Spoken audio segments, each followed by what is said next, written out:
Santé, au cours du webinaire.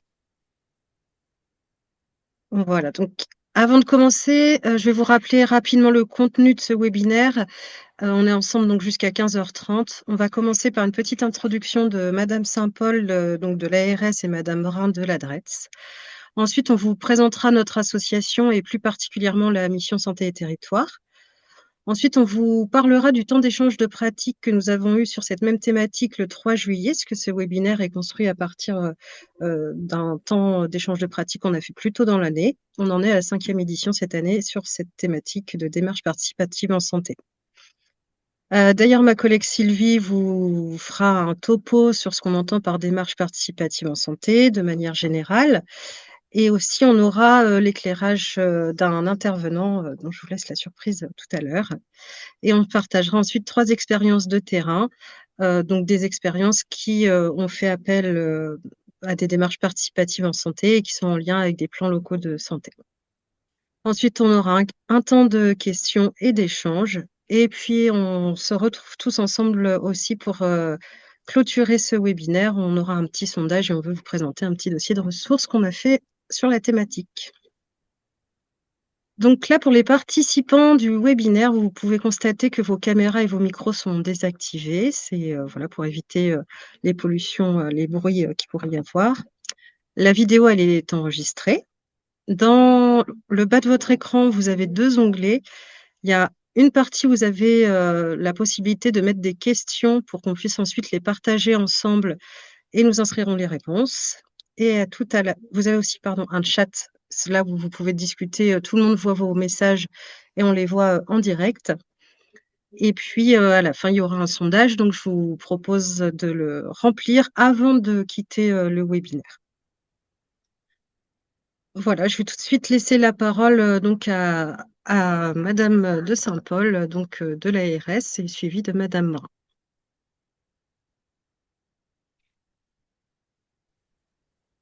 Bonjour à tous.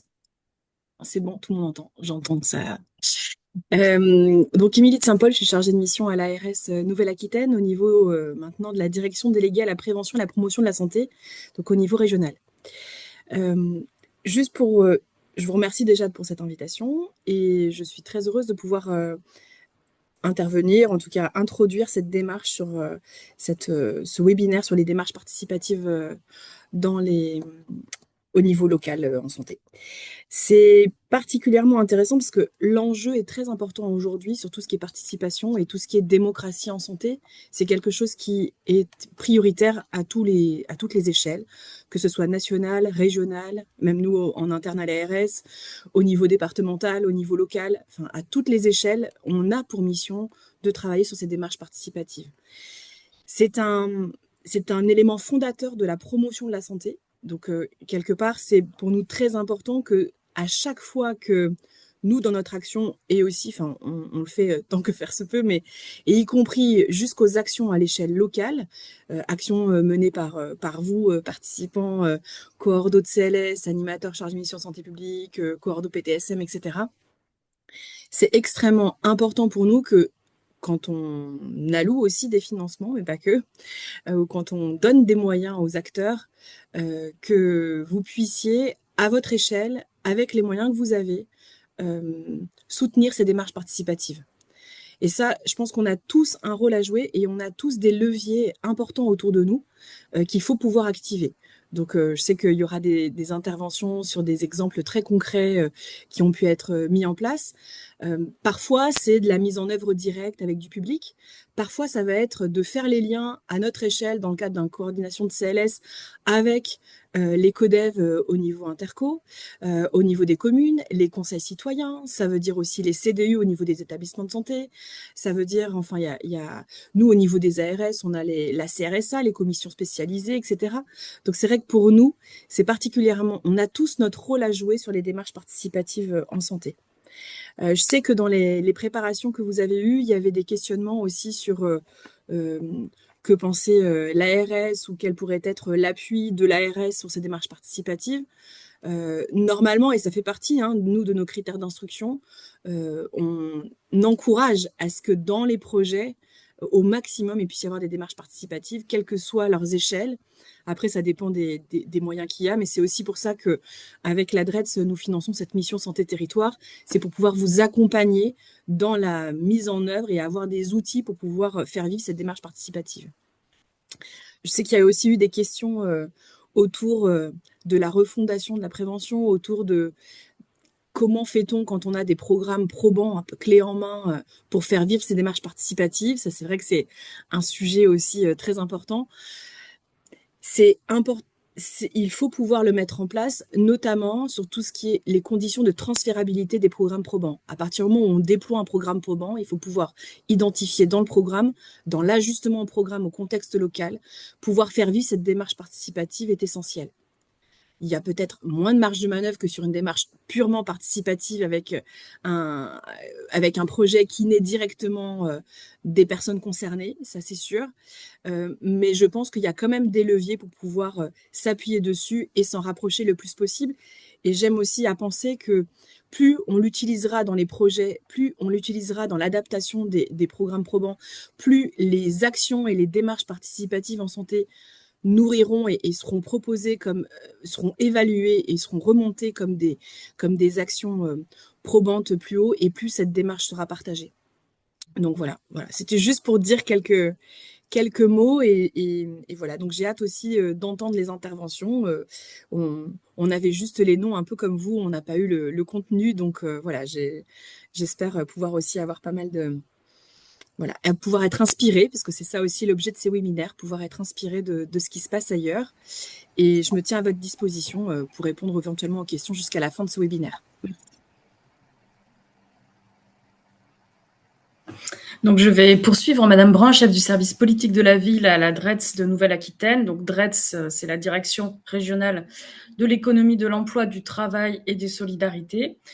Je dirais que ce webinaire, effectivement, s'inscrit pour nous plutôt dans une logique de continuité dans ce qu'essaye de faire la politique de la ville, à savoir associer ses habitants et faire en sorte que les habitants participent au projet, et ce, dans quelques domaines que ce soit. Je dirais qu'on n'a pas toujours réussi, puisque depuis 40 ans que la politique de la ville existe, évidemment, on fait toujours l'objet de critiques quant à la participation des habitants, par les habitants eux-mêmes, qui disent vous faites pour nous, mais pas avec nous. C'est pour ça qu'il existe un collectif qui s'appelle les Pas sans nous.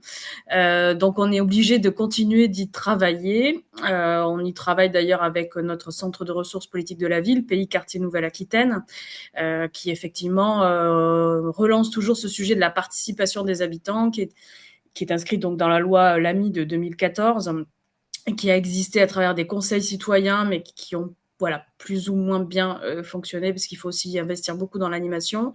Il faut se mettre aussi à la portée de ses habitants, puisque souvent nous jargonnons ou nous attendons d'eux qu'ils deviennent des professionnels du secteur, ici peut-être de la santé, donc il faut se mettre à la portée.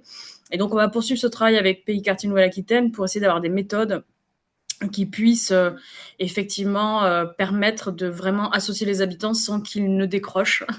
Et puis évidemment, il faut aussi des habitants qui ont le temps, ou en tout cas, il faut s'adapter à leur emploi du temps aussi pour que cela opère. Donc voilà, en tout cas pour nous, c'est vraiment l'ADN de la politique de la ville, rechercher cette participation et aussi aller vers les publics, puisque dans les quartiers prioritaires, on observe qu'il y a un taux de non-recours assez important. Et parfois aussi du fait d'un sentiment d'exclusion, aussi un rejet d'institutions. Donc, on essaye de pouvoir proposer de la médiation, y compris aussi dans ces quartiers qui sont souvent qui sont des lieux d'hébergement temporaire, hein, puisque c'est souvent les quartiers prioritaires renferment le parc social, en tout cas une grande partie. Et puis des personnes qui aussi arrivent avec des trajectoires migratoires. Donc on a aussi cet enjeu de médiation interculturelle qui est assez fort dans les quartiers, qu'on continue de travailler. Et c'est un sujet en santé, puisque j'ai un collègue de la Vienne d'ailleurs qui m'a interpellé, qui a interpellé des collègues pour savoir s'il existait des structures ressources pour travailler sur le sujet. Donc voilà, on est toujours à la recherche aussi d'acteurs. C'est vrai que l'interculturalité, il y a eu toute une phase où c'était assez présent, ça allait peut-être moins, ou en tout cas les structures ont été en difficulté aussi certaines structures en difficulté. Et donc, voilà, on a toujours cet enjeu d'accueil des populations et donc aussi de devoir aussi voilà, dialoguer avec d'autres cultures. Et en matière de santé, voilà, c'est un sujet qui est très prégnant. Donc, sur les outils qui sont à disposition, comme vous le savez, on a un contrat de ville, puisque la politique de la ville, c'est une politique contractuelle entre l'État et les intercommunalités. Donc, les intercommunalités ne sont pas forcément compétents sur le champ de la santé, donc on a souvent aussi un échange infra avec les communes qui ont cette compétence. Donc, voilà, depuis la loi de 2014 qui a recentré la compétence autour des EPCI, il faut aussi s'adapter au niveau des échelons. En tous les cas, on a des outils financiers via les crédits de la politique de la ville. Donc, on finance des actions d'éducation à la santé, de prévention, promotion de la santé. On a tout un sujet autour de la prévention et sensibilisation à la santé mentale, puisque c'est une priorité nationale et c'est aussi quelque chose qui a été remonté lors de l'évaluation des derniers contrats et une problématique qui semble s'être renforcée depuis la Covid. Alors, c'est pas quelque chose que je pourrais objectiver aujourd'hui, mais en tout cas, c'est vraiment une remontée de terrain qui se fait.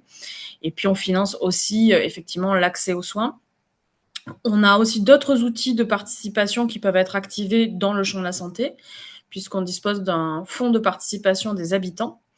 Donc, c'est destiné effectivement à ce qu'il y ait des projets portés par des habitants qui ne sont pas forcément constitués en association, qui n'ont pas une entité juridique, mais qui pourront porter, alors évidemment, de petits projets, et pourquoi pas donc dans le champ de la santé, s'ils sont à l'initiative d'un projet de prévention, de promotion de la santé. En tous les cas, ça, c'est un outil possible. On a aussi des aides à l'emploi puisqu'on soutient en tout cas les postes de médiateurs sociaux. Donc, ils peuvent aussi intervenir en santé. En tout cas, ce sont des acteurs clés dans les quartiers puisque les habitants souvent les connaissent. Et le fait qu'ils soient un tiers neutre et qu'ils soient connus des habitants aussi des quartiers, effectivement, ça permet parfois d'établir des ponts entre les habitants et d'autres lieux méconnus ou pour lesquels il pourrait y avoir de la défiance.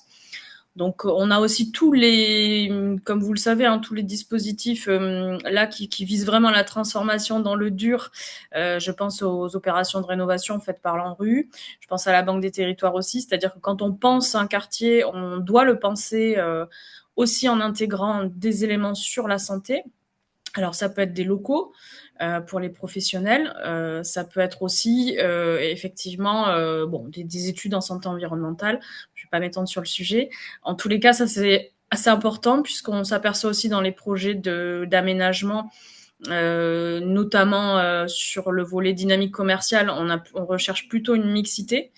On aura des commerces, mais on recherche aussi des services. Et donc, attirer aussi les professionnels de santé, ça reste un enjeu et ça se pense en amont de l'aménagement.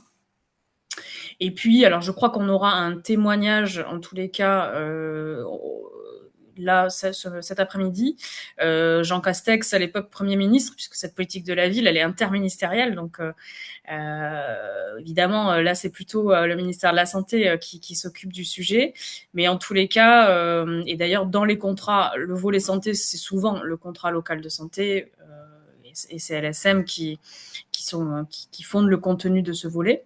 Donc, dans ce conseil interministériel des villes, qui est donc tenu par le Premier ministre, enfin à l'époque c'était Jean Castex, il y avait la création de maisons de santé participatives. J'en avais parlé lors du dernier webinaire auquel j'avais participé.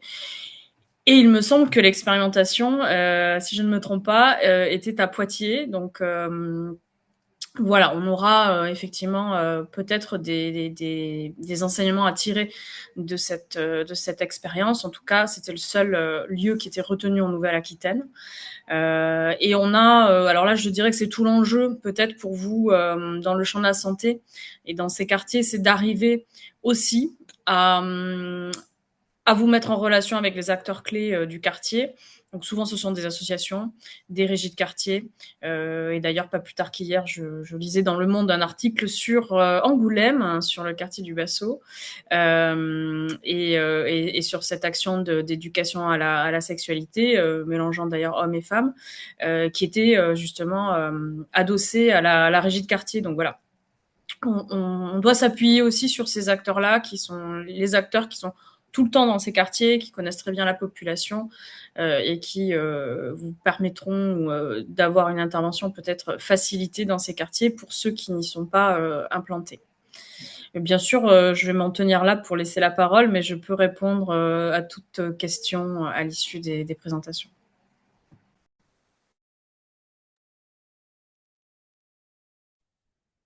Merci Madame Brun, merci Émilie de Saint-Paul. Je vais Tu peux passer repartager le diapo. Voilà, je vais repartager mon diaporama. Alors, je vous demande un tout petit instant. Rapidement, on va présenter, pour ceux qui éventuellement ne connaissent pas, l'émission de promotion Santé Nouvelle-Aquitaine. Donc, on a quatre grands pôles. Un pôle accompagnement où on vous accompagne à la fois en documentation avec nos centres de documentation dans chaque département. Il y a des collègues chargés de documentation qui peuvent vous aiguiller, vous accompagner sur l'outil qui répondrait le mieux à votre objectif. Et on a bien sûr aussi l'accompagnement méthodologique avec tous les chargés de projet dans chaque antenne.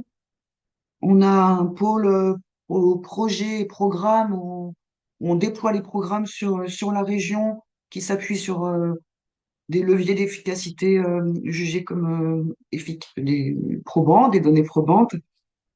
Et on a aussi, évidemment, pour la plupart, vous recevez notre catalogue de formation, mais vous pouvez le retrouver sur notre site internet. Donc, des formations qui sont soit gratuites pour les participants parce qu'elles sont financées par l'Agence régionale de santé dans le cadre de notre convention, ou qui peuvent être aussi sur catalogue.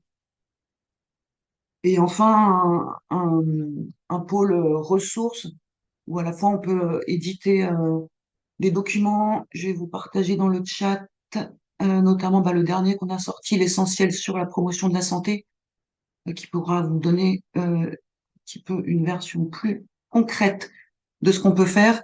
Mais on a un gros travail de veille et de production de documents sur des thématiques, etc. Et vous retrouvez tout, bien sûr, le, sur notre site internet Promotion Santé Nouvelle-Aquitaine. Tout le monde, voilà ce que je vous ai promis. Voilà. Ensuite, donc on a notre mission santé et territoire qui est donc dans ce cadre du pôle accompagnement. Merci. Ah oui, pardon. Peut-être, oui, rappeler, excuse-moi Virginie, du coup, je savais plus dans quel ordre c'était. Rappeler effectivement donc on a changé de nom en 2023, début 2023. On est passé d'IREPS Nouvelle-Aquitaine à Promotion Santé Nouvelle-Aquitaine pour aussi expliciter les fondements un peu qui sous-tendent notre approche. Et c'est vraiment autour des 5 axes de la promotion de la santé qui ont été définis il y a longtemps déjà, en 1986, dans le cadre de la charte d'Ottawa. Donc, je vous les rappelle rapidement, mais c'est l'idée oui, on travaille dans la prévention, mais on travaille aussi surtout à essayer de faire prendre en compte la santé dans toutes ses dimensions, avec tous les déterminants, que ce soit des déterminants individuels. Donc, oui, on a à voir avec nos comportements individuels pour être meilleur acteur de notre santé. Mais il faut aussi faire bouger les lignes sur tout ce qui est autour de nous, donc créer des environnements favorables dans tous nos milieux de vie. Donc on connaît l'urbanisme favorable à la santé, ça fait partie de la promotion de la santé. Il y a l'école promotrice de santé, etc.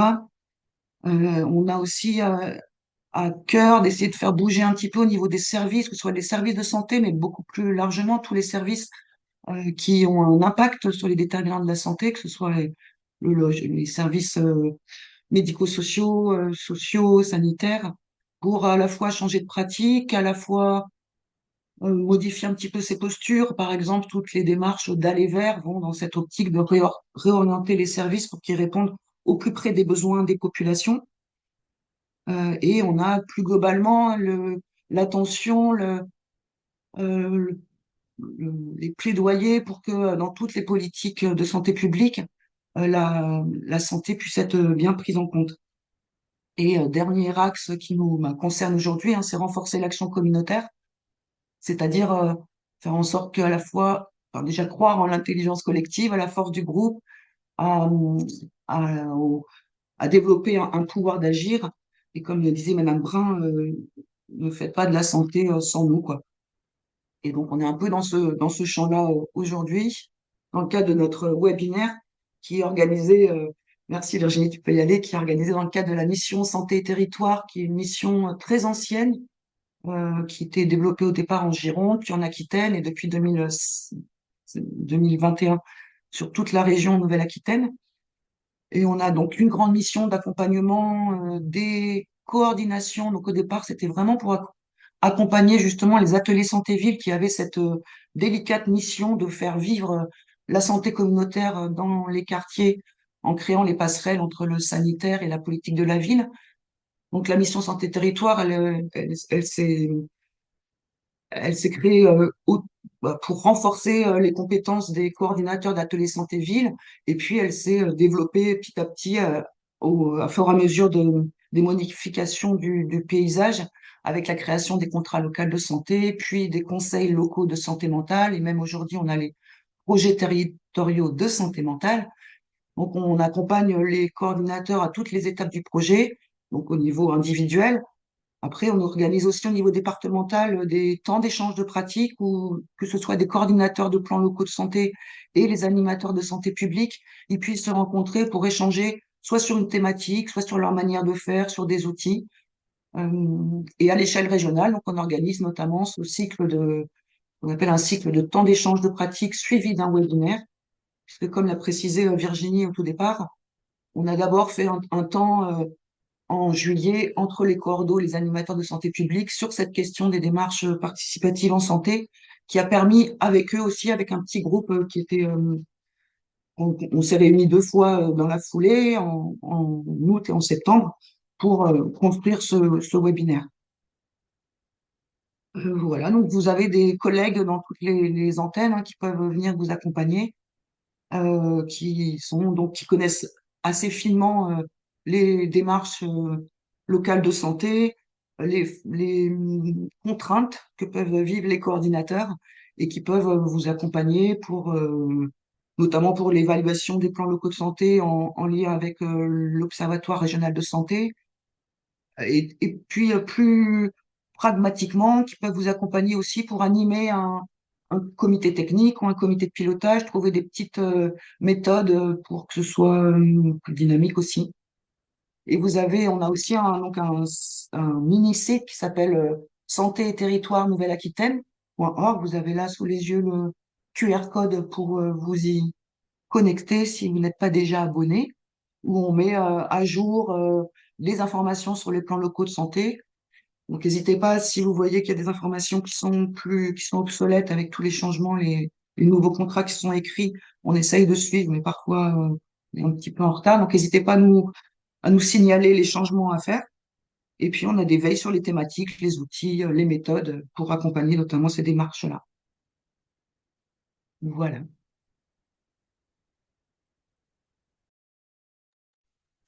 Bonjour, je Et donc, suis je passe la parole pardon, je passe la parole à ma collègue, donc merci. Sylvie Verne, qui va vous faire la synthèse du temps d'échange de pratique qui s'est tenu en juillet. Merci Sylvette. Donc je suis Sylvie Vergne et je suis responsable et chargée de projet promotion Santé Nouvelle-Aquitaine en Dordogne. Donc lors du temps d'échange de pratique du 3 juillet dernier, les participants ont interrogé leurs actions et leurs projets au regard de la démarche participative en santé. Et donc, ces travaux en sous-groupe ont permis d'identifier des leviers et des freins à la réalisation des démarches participatives en santé. Donc, les leviers repérés sont l'importance de définir avec les habitants le sujet ou la problématique qui fait sens commun, qui fédère, même s'il a été aussi souligné qu'il est peut-être plus facile de partir d'un sujet précis plutôt que trop large. Pour une première expérience et s'approprier la démarche, travailler en petits groupes peut être facilitant.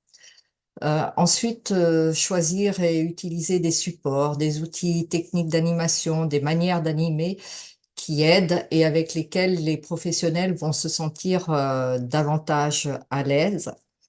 Un autre levier, c'est identifier des habitants déjà investis dans les actions associatives, les commissions de représentants des usagers, les GEM ou les conseils de vie sociale.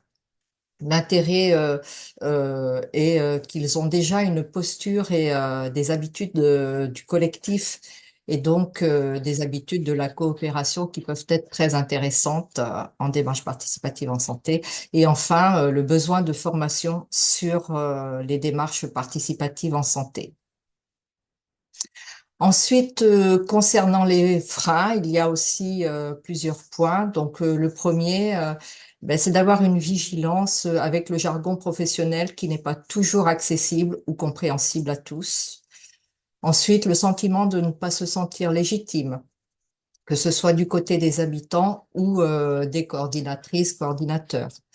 Le troisième point, c'est l'accessibilité et la littératie. On parle d'accessibilité physique, cognitive, linguistique et plus globalement de tout ce qui peut être un empêchement à l'accès à l'information. Concernant la littératie, on parle là de la capacité à comprendre l'information. Et le lien entre les deux est important puisque l'accessibilité va permettre d'atteindre l'information et la littératie va permettre de la comprendre et de l'utiliser. Ensuite, le temps nécessaire pour mettre en place ces démarches. De plus, les coordinateurs, de plus, coordonner ces programmes peut être parfois difficile quand les professionnels ont de multiples casquettes ou missions. Et enfin, les programmes probants qui ne sont pas toujours modulables et adaptés aux habitants. Avant de se lancer dans une démarche participative en santé, il y a 3 choses importantes à garder en tête. Le savoir, c'est-à-dire les connaissances, le savoir-faire, donc la pratique, et le savoir-être, c'est-à-dire l'attitude et la posture. D'abord, il faut connaître la base. Cela commence par comprendre ce qu'est la démocratie sanitaire et comment fonctionne la participation citoyenne. Ensuite, il est important de se familiariser avec des notions comme la promotion de la santé, l'empowerment, ou ce que l'on appelle une démarche participative en santé.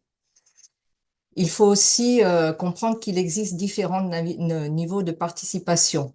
On peut simplement informer, consulter, mais aussi on peut construire vraiment ensemble et co-décider. Un autre point très important concerne les enjeux éthiques et politiques.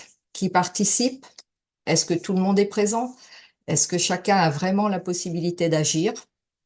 Et enfin, le dernier point, il est utile d'avoir des repères méthodologiques solides en promotion de la santé, connaître les étapes d'un projet, les principes à respecter et surtout la posture à adopter.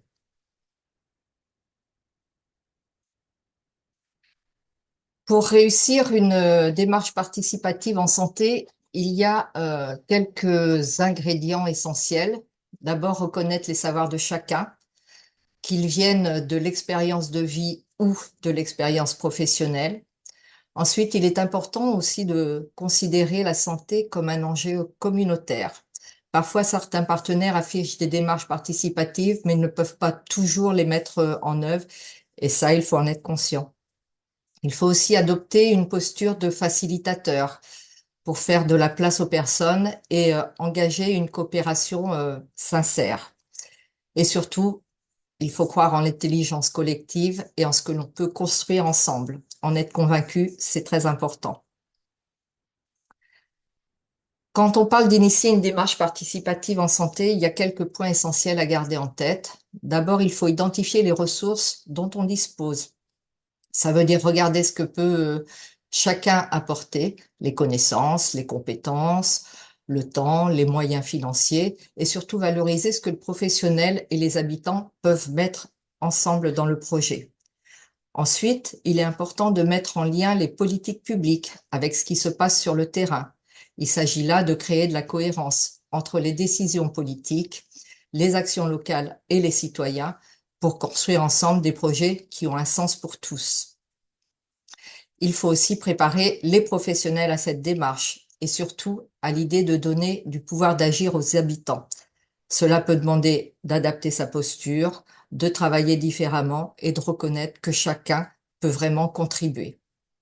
Et enfin, il est essentiel de se demander ensemble pourquoi chacun participe.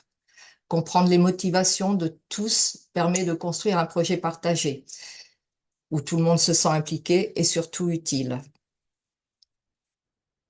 Diapo suivante, merci. Dans une démarche participative, il ne s'agit pas de rechercher la représentativité, mais plutôt de favoriser la diversité des personnes et des savoirs, en respectant la singularité de chacun et en associant progressivement de nouvelles personnes pour enrichir le projet. Ça peut être nécessaire. Il est essentiel de reconnaître la valeur issue des savoirs expérientiels en les croisant avec les savoirs théoriques pour mieux comprendre les enjeux et avoir une vision plus globale. Et surtout, l'objectif est de donner plus de pouvoir d'agir aux personnes concernées, aux habitants, pour qu'elles puissent réellement influer sur l'état de santé de tous et ainsi faire bouger les lignes. Je laisse la place, du coup, après la théorie, la pratique. Merci.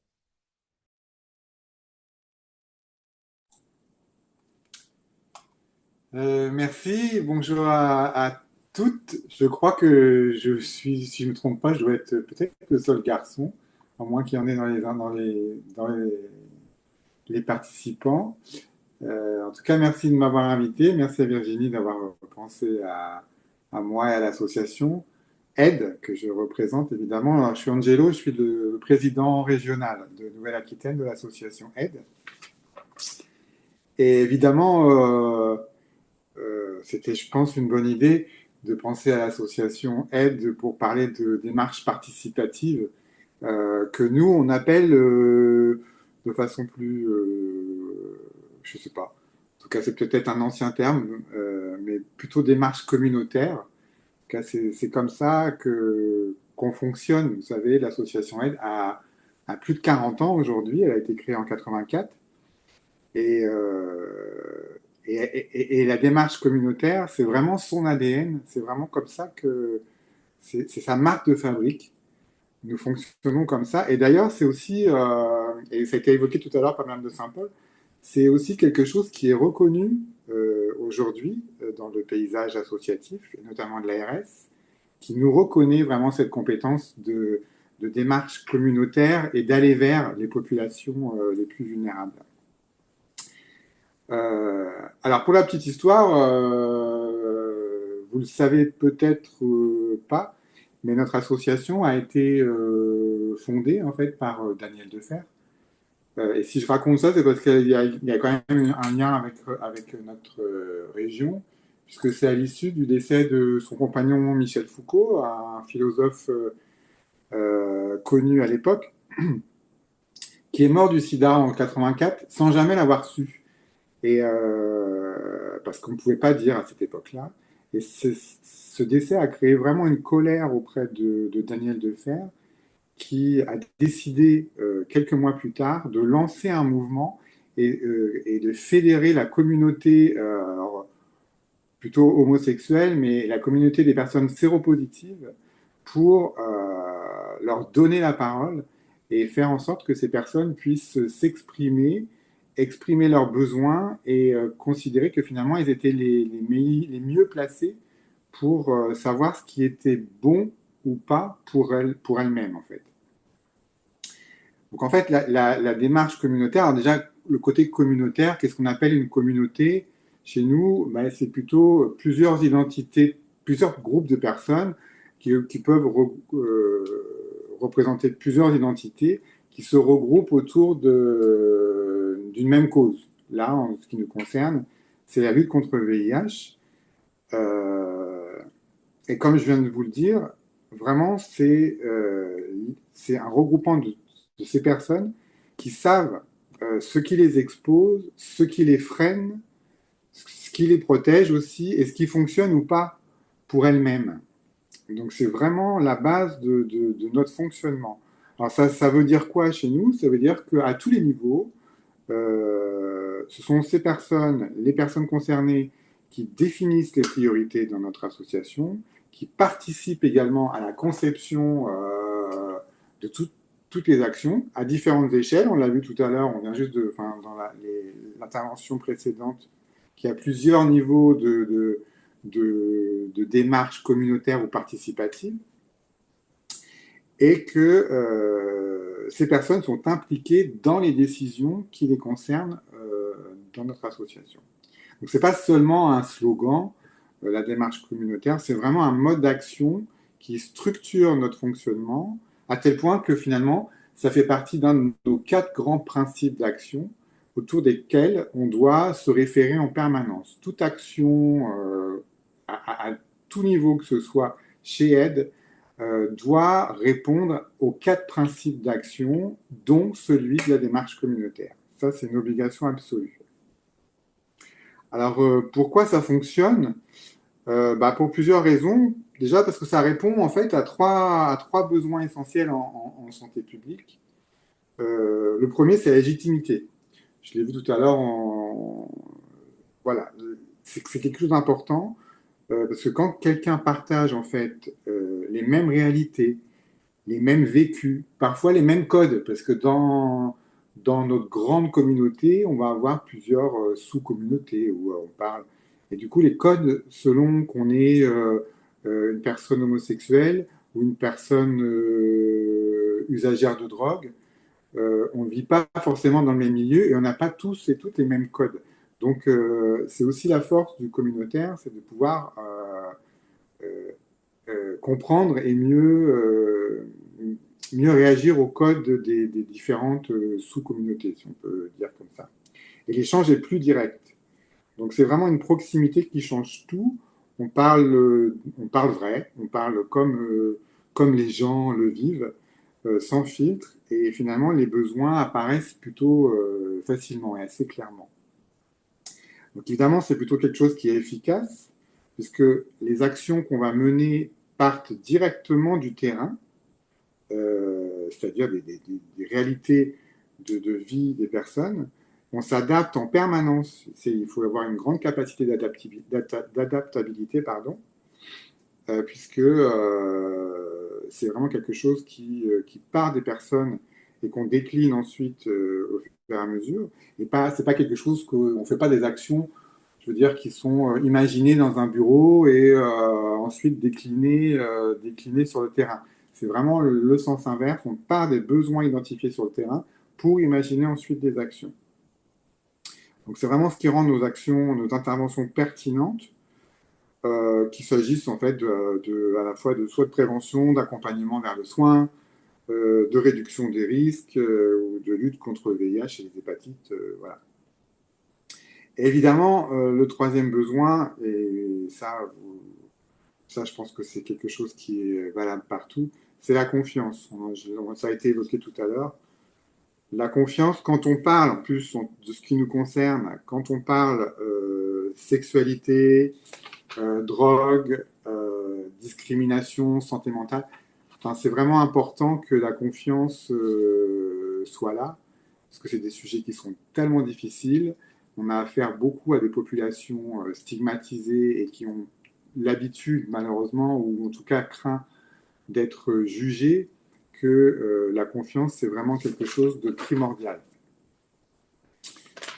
Mais du coup, cette démarche communautaire, le fait de parler avec des personnes qui connaissent bien le sujet, parce qu'elles le vivent, alors soit les personnes sont concernées elles-mêmes chez nos militants, ou soit, voilà, on peut être un militant séronégatif, mais se sentir concerné par le VIH parce qu'on appartient à une communauté qui touche beaucoup, dont le VIH sur lequel le VIH est très présent. Donc c'est pas.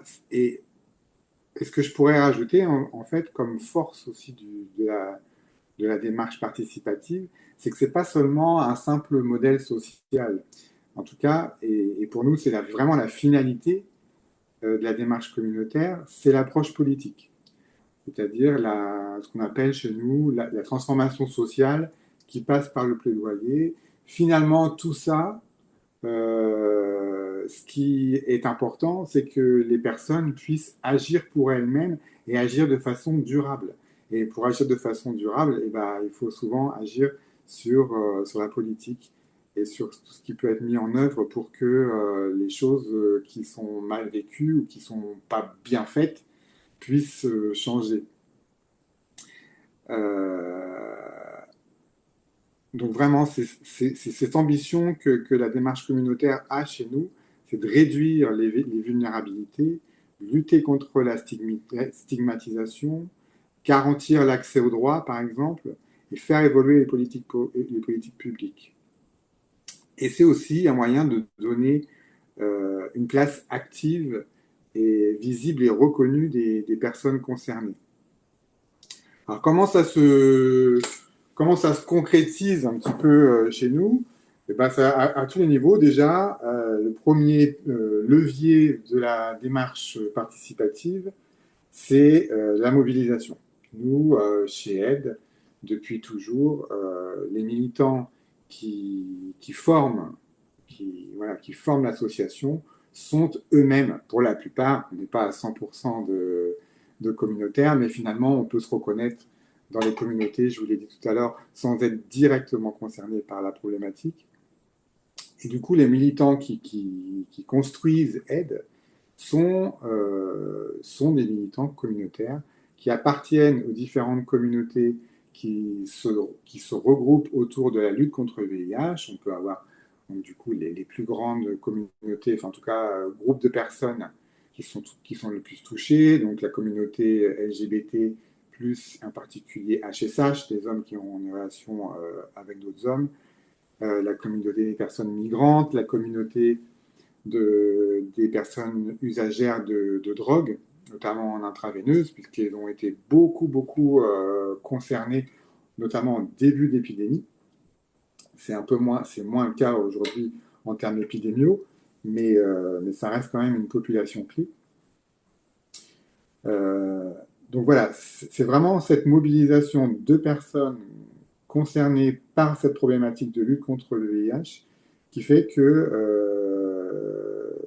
chacun est en mesure d'apporter son expérience, sa légitimité et rendre peut-être nos actions crédibles et plus accessibles. En tout cas, c'est plus facile d'aller vers, puisque c'est aussi notre marque de fabrique, d'aller au-devant des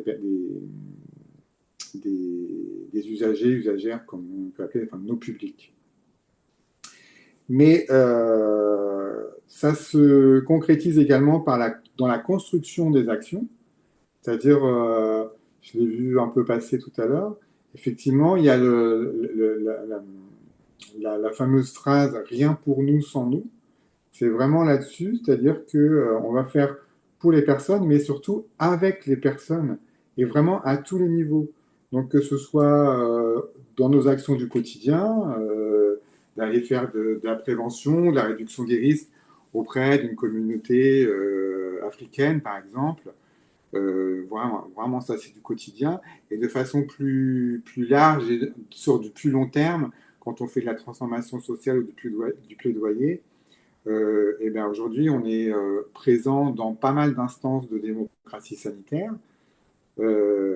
Et si l'exemple qui m'est venu en tête aussi d'un exemple d'une grande démarche de démocratie, démarche participative, c'est par exemple en 2024, on a organisé plutôt les états généraux des personnes vivant avec le VIH, où on a réuni 200 personnes séropositives, et comme je l'ai vu dans les diapos précédentes, voilà, en sélectionnant un panel de personnes qui pouvaient du coup faire en sorte que au final, on ait toutes les communautés, enfin toutes les diversités possibles représentées, à la fois en termes d'âge, de genre, d'où les personnes sont issues, de pratiques sexuelles, consommation de drogue, etc. Donc vraiment représenter le plus possible la diversité des personnes qui sont les plus concernées par le VIH et qui se sont réunies autour d'un week-end qu'on avait organisé avec, j'ai vu aussi, des techniques aussi d'animation qui fédèrent et qui créer une dynamique. Et en un week-end, voilà, ces personnes se sont réunies, on les a interrogées, on a fait en sorte euh,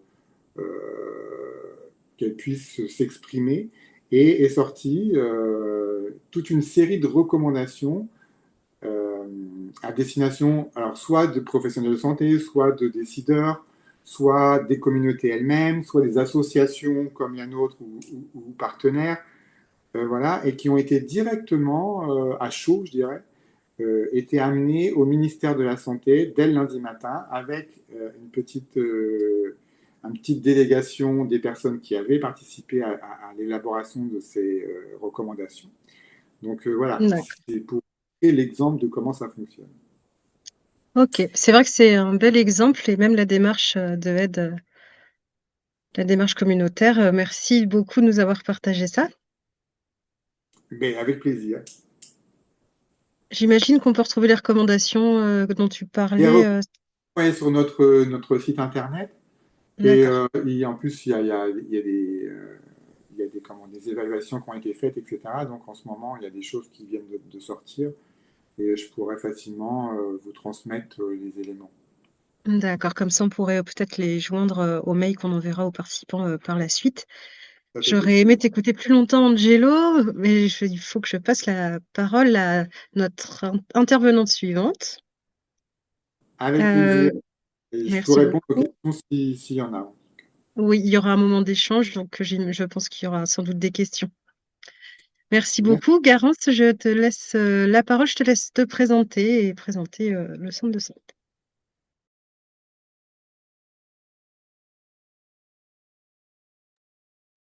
Bonjour. Bonjour à toutes et à tous. Moi, je m'appelle Garance Grosso-Poussard et je suis directrice du... Alors, normalement, vous m'avez pas entendu. Là, c'est bon. On Je t'entend, on m'appelle t'entend. Garance Grosso-Poussard et je suis directrice du centre de santé des Trois Cités à Poitiers, qui est un centre de santé fondé par les habitants et communautaire et associatif. Donc, je vais vous présenter un petit peu la démarche d'origine et aussi comment on a développé la question de la participation et l'approche communautaire au sein de l'établissement au fil des années. Pour commencer, je vais juste placer ce que c'est un centre de santé. Donc, un centre de santé, c'est un exercice coordonné comme les maisons de santé. C'est un établissement de soins de ville, comme un médecin généraliste classique. Mais la principale différence entre les maisons et les centres de santé, c'est le statut des personnes qui y travaillent. Donc, chez nous, les professionnels de santé et tous les professionnels qui exercent sur la structure sont salariés. Et les centres de santé, ils sont aussi signataires d'une convention avec la Caisse primaire d'assurance maladie qui entraîne un certain nombre d'obligations et d'avantages liés notamment au territoire d'intervention. Donc, on est très fortement incité à s'installer en quartier politique de la ville. On a une interdiction de dépassement d'honoraires ou de conventionnement autre que le secteur 1. On a l'obligation de la pratique du tiers payant au moins sur la part obligatoire, ce qui va limiter les avances de frais aussi des publics qui vont entrer nos établissements. Donc déjà, dans l'identité de base de ce qu'est un centre de santé, il y a une approche éducation à la santé, promotion de la santé, éducation thérapeutique du patient et accès aux soins au sens large. Et donc qui va être favorisé aussi par des publics plus en vulnérabilité pour une facilité d'accès. La spécificité du centre de santé des Trois Cités, c'est que c'est un projet qui a été initié, mis en place et qui est encore dirigé aujourd'hui par les habitants du centre de santé, du quartier des Trois Cités, pardon. Donc en fait, en 2006, il y avait un projet de rénovation du bâtiment, qui est un bâtiment assez important sur le quartier, qui était initié par le bailleur social de l'époque. Et suite à ce projet et à l'annonce de ce projet, les habitants se sont mobilisés, d'abord en opposition parce qu'ils avaient été très peu concernés, voire pas concertés du tout pour cette rénovation. Ils se sont mobilisés pour être inclus dans les négociations et le projet de bâtiment dans lequel ils habitaient déjà. Et pour ça, ils se sont fait accompagner par d'autres structures locales, comme la CLCV, qui est une association de locataires, le centre socioculturel du quartier. Et ils se sont mobilisés pour essayer d'évaluer les besoins qui existaient sur le quartier des Trois Cités et qu'est-ce qui pouvait être mis en place à travers la remise à jour du bâtiment pour faciliter la vie du quartier et des habitants. Euh, de ce projet-là, ils vont identifier des besoins en santé sur lesquels ils vont se concentrer et ils vont se faire accompagner et ils vont réaliser un diagnostic territorial de santé. Donc ils sont allés faire, alors ils sont fait accompagnés par un cabinet d'expertise conseil et puis par aussi notamment le centre socio-culturel et ils sont allés faire passer des enquêtes autour de la santé aux habitants. Ils ont fait du porte-à-porte, ils ont fait de la récolte d'informations, de la recherche documentaire. Tout ça a été compilé et travaillé par un spécialiste qui a édité un diagnostic territorial de santé qui mettait en avant des difficultés d'accès aux soins, mais pas des difficultés d'accès aux soins en termes de couverture médicale, même si on voit en 2013 sur le diagnostic de santé euh, que on a une population médicale vieillissante, il n'y a pas de problème de démographie à l'époque. Par contre, on voit qu'il y a un problème d'accessibilité aux soins lié à la polyprécarité des habitants et des habitantes, et notamment des accès financiers, des accès par la langue, des accès physiques aux soins, qui sont limités, entravés et qui vont entraîner des ruptures de parcours ou des non-recours. Face à ces constats, au diagnostic territorial de santé qui est venu confirmer un peu les besoins que les habitants avaient identifiés, ils se constituent en association et ils décident de créer un centre de santé communautaire. Les centres de santé, à l'époque, il n'y en a pas sur le territoire euh, et c'est plutôt des entités qu'on voit tenues par des communes ou des intercommunalités dans les périphéries des très grosses métropoles. En tout cas, c'est pas quelque chose qui est très connu et ni très soutenu par les autorités et les institutions au moment où ce projet naît, parce que c'est un peu inédit à l'époque qu'un groupe d'habitants venus de nulle part, comme on pourrait dire, s'emparent de cette question qu'est leur santé et leur parcours de soins et veuillent monter une structure de santé.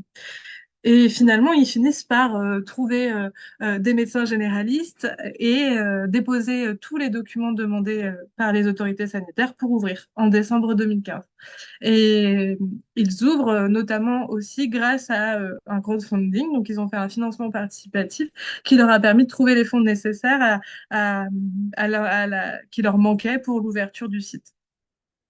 Ils ouvrent en décembre 2015. À l'époque, ils sont médicaux et peu à peu, le centre il va devenir pluriprofessionnel. Donc, ça veut dire qu'il va y avoir plusieurs professions de santé qui vont exercer et proposer des soins différents en coordination pour proposer des parcours de soins de plus en plus fluides.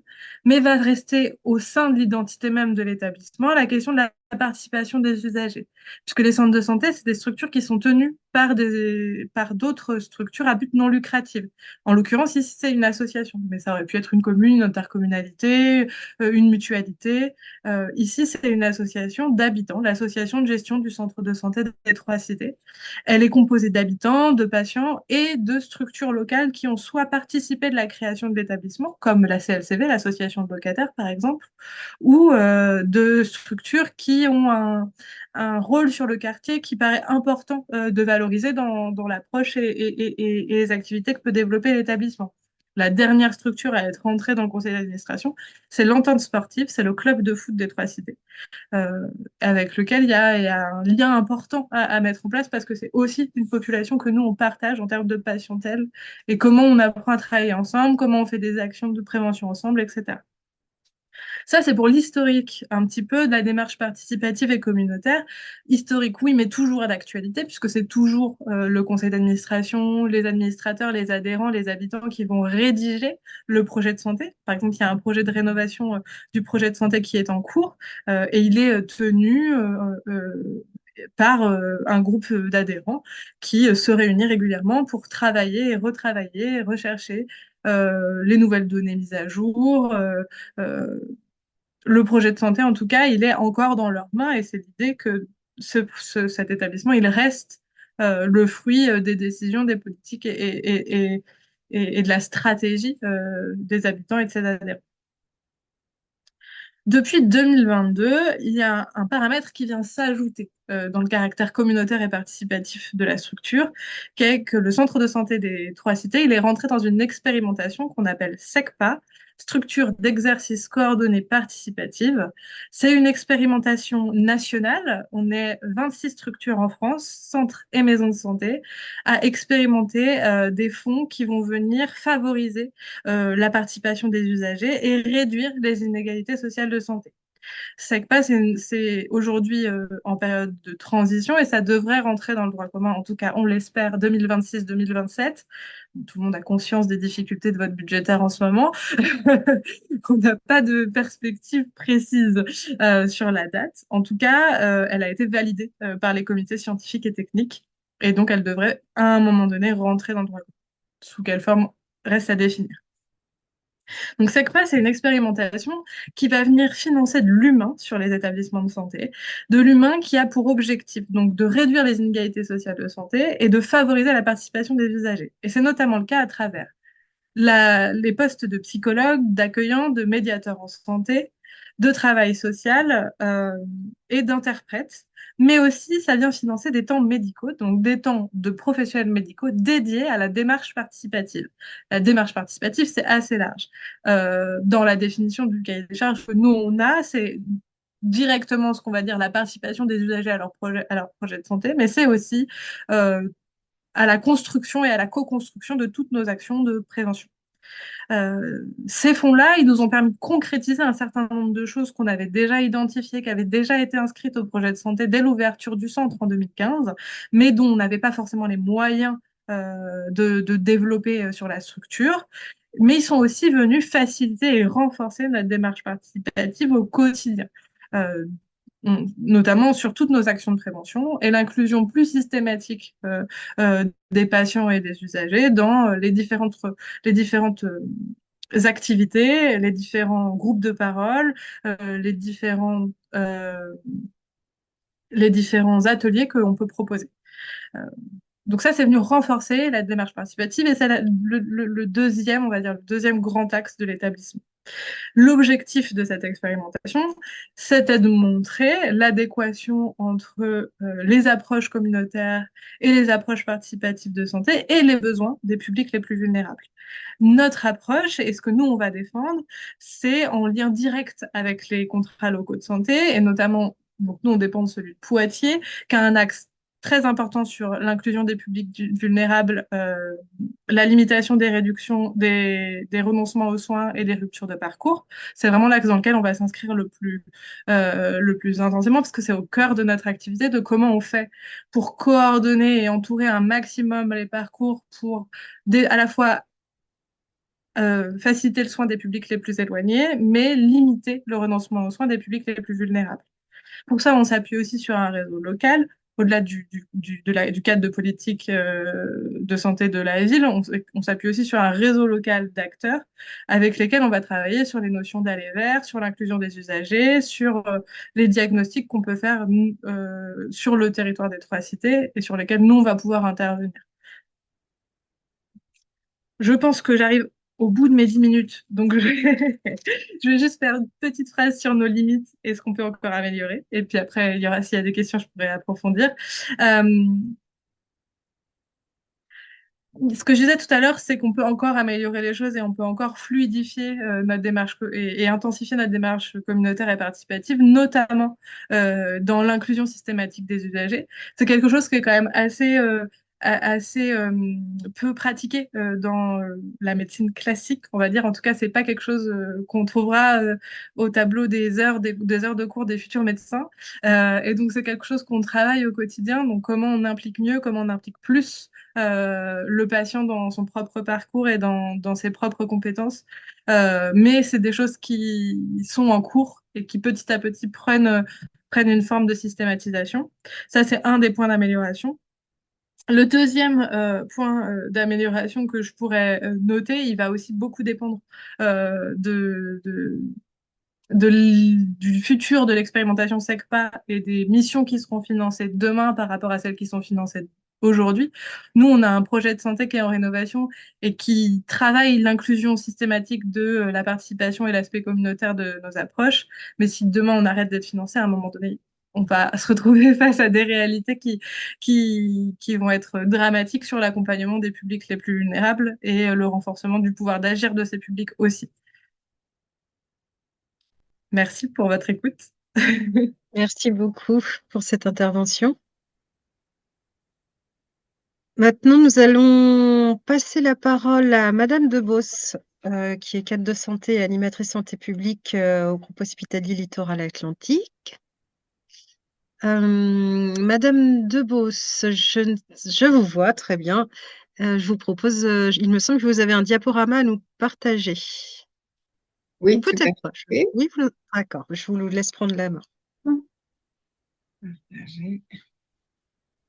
Vous le voyez tous? Oui, c'est bon.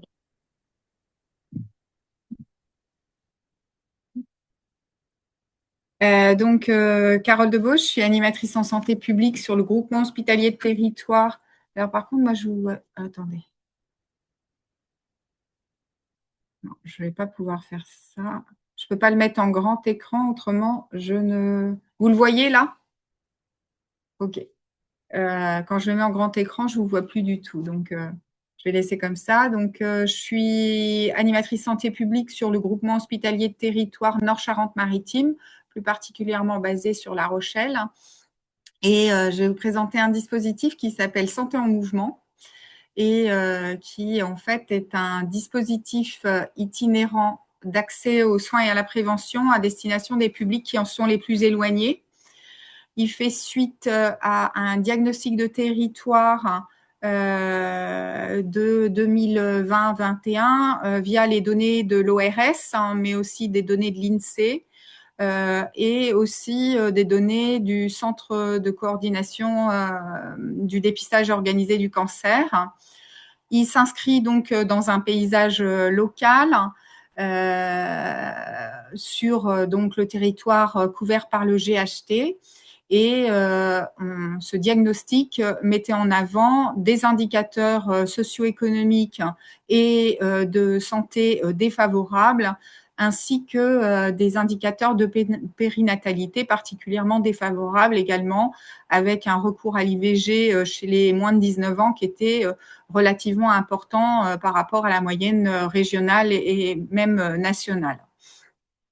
Il s'inscrit, comme je disais, dans le paysage local. Il fait partie de plusieurs fiches actions des différents contrats locaux de santé du territoire et il répond aux orientations du plan régional de santé et plus particulièrement du PRAPS.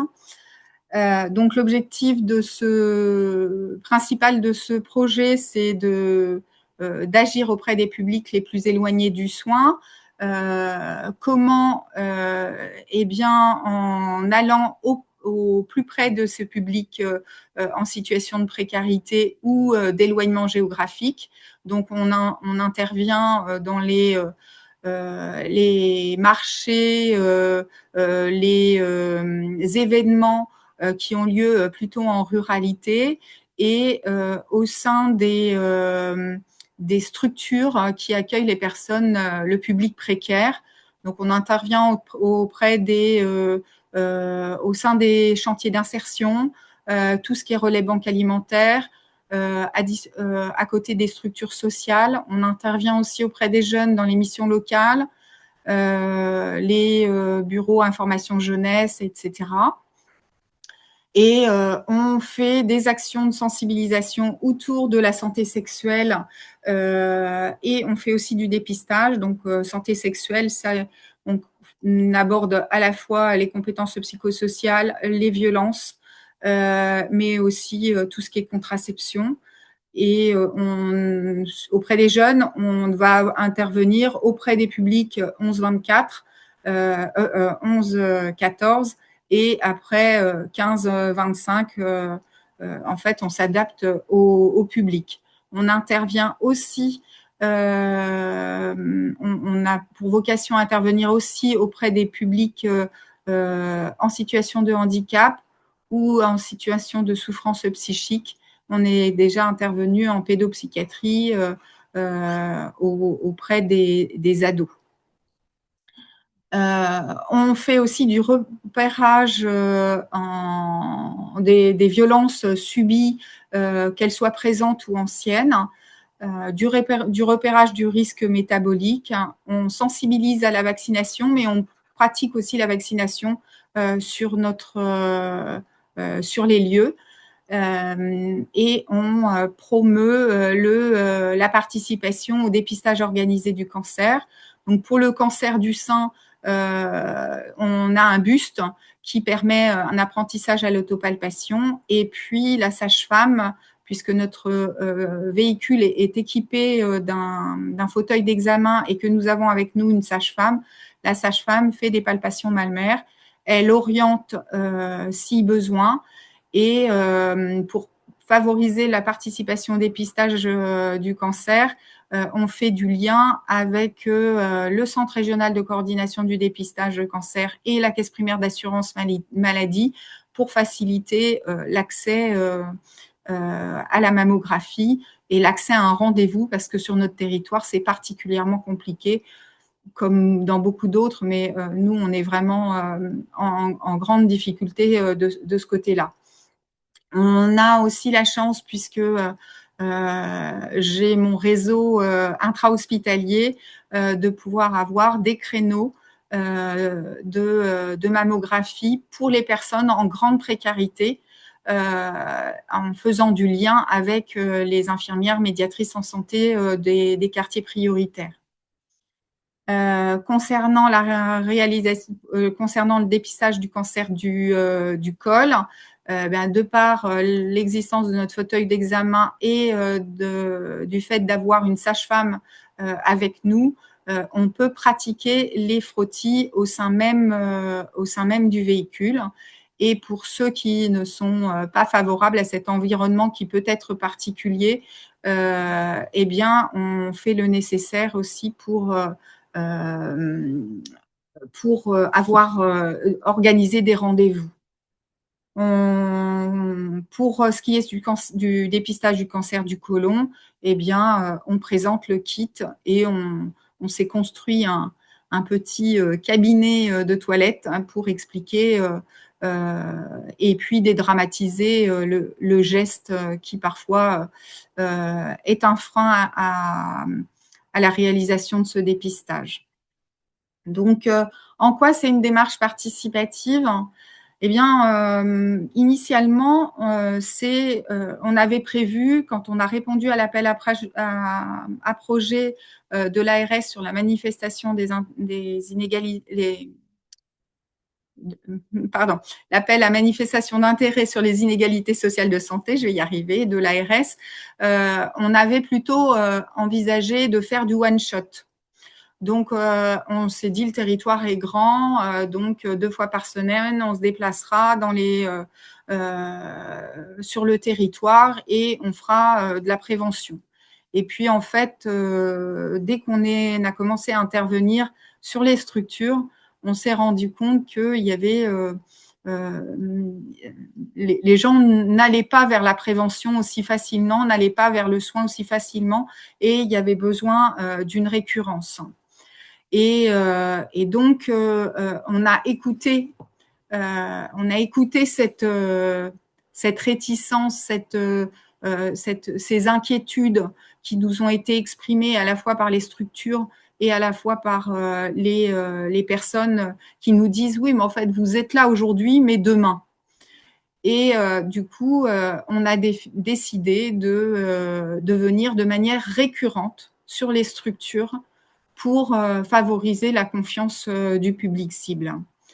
Donc, on s'appuie sur de nombreux partenaires, comme vous voyez, sur l'ensemble du territoire, on s'appuie sur les contrats locaux de santé, sur les centres sociaux, et puis sur tous les partenaires au sein des structures au sein duquel on intervient, qui se font un peu médiateurs en amont de notre arrivée, et qui se font aussi médiateurs vis-à-vis de leur public, mais vis-à-vis de nous aussi, puisqu'ils nous renvoient les observations, les discussions après nos passages avec leurs bénéficiaires.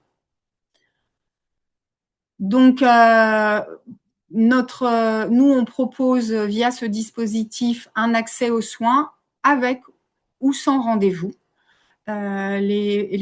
L'accès est libre. Pour autant, s'il y a des besoins pour quelque raison que ce soit, qu'on fixe un rendez-vous, alors c'est tout à fait possible.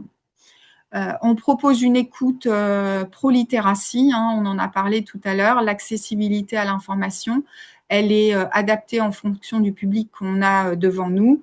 On utilise tous les outils qu'on peut pour faciliter la compréhension et l'écoute. Et puis, on est surtout sans contrainte de temps. Contrairement à une consultation où là, une consultation chez un médecin ou chez un spécialiste, on va nous prendre le temps qu'il faut, quitte à revenir une prochaine fois pour réaborder le sujet si la personne ne se sent pas prête sur une première action.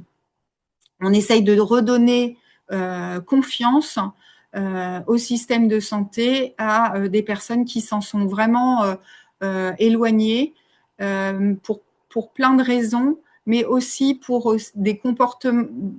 Pour certains, beaucoup savent qu'ils ont déjà eux-mêmes des comportements défavorables à la santé qui favorisent le renoncement aux soins. Ils ont peur en allant chez un médecin qui soit stigmatisé par rapport à ces comportements défavorables. Donc nous, on essaye de casser ce sentiment de risque de stigmatisation.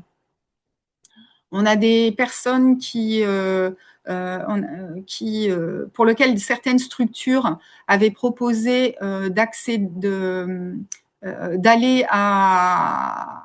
au rendez-vous prévention sur Saintes et sur Niort pour faire des check-up. Et les personnes refusaient systématiquement.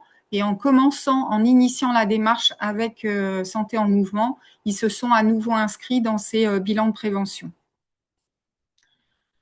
Donc l'objectif, c'est vraiment d'amener les personnes à refaire du lien avec un parcours de soins de droit commun et de reprendre des décisions favorables à leur santé. Et puis, comme je vous disais, on écoute, on favorise la démocratie en santé puisqu'on écoute tous leurs besoins. Et ce qui va nous permettre de faire évoluer notre dispositif. Donc, par exemple, sur la consultation jeunes consommateurs sur le secteur de Marennes, il y avait une permanence, mais qui ne fonctionnait pas. Les jeunes exprimaient que d'aller dans une structure, c'était stigmatisant. Et en plus, on connaît sur ce secteur des problématiques de mobilité des jeunes.